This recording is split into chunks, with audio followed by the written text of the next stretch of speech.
اور جب ہم نے موسیٰ سے 40 رات کا وعدہ کیا تو تم نے ان کے پیچھے بچڑے کو معبود مقرر کر لیا اور تم ظلم کر رہے تھے۔ پھر اس کے بعد ہم نے تم کو معاف کر دیا تاکہ تم شکر کرو۔ اور جب ہم نے موسیٰ کو کتاب اور معجزے عنایت کیے تاکہ تم ہدایت حاصل کرو۔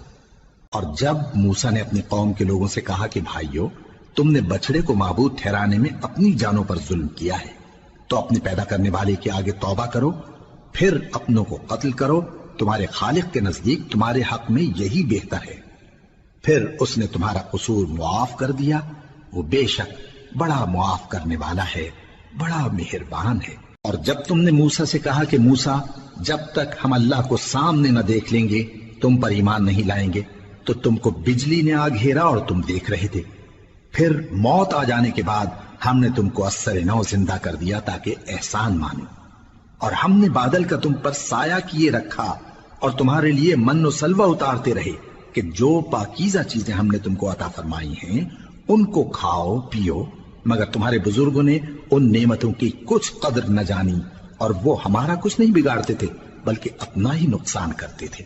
اور جب ہم نے ان سے کہا کہ اس گاؤں میں داخل ہو جاؤ اور اس میں جہاں سے چاہو خوب کھاؤ پیو، اور دیکھنا دروازے میں داخل ہونا سجدہ کرتے ہوئے اور حطوۃن کہنا، ہم تمہارے گناہ معاف کر دیں گے اور نیکی کرنے والوں کو اور زیادہ دیں گے۔ تو جو ظالم تھے انہوں نے اس لفظ کو جس کا ان کو حکم دیا تھا بدل کر اس کی جگہ اور لفظ کہنا شروع کیا، پس ہم نے ان ظالموں پر آسمان سے عذاب نازل کیا کیونکہ نافرمانیاں کیے جاتے تھے۔ اور جب موسیٰ نے اپنی قوم کے لیے ہم سے پانی مانگا تو ہم نے کہا کہ اپنی لاٹھی پتھر پر مارو۔ انہوں نے لاٹھی ماری تو اس میں سے 12 چشمے پھوٹ نکلے اور تمام لوگوں نے اپنا اپنا گھاٹ معلوم کر کے پانی پی لیا۔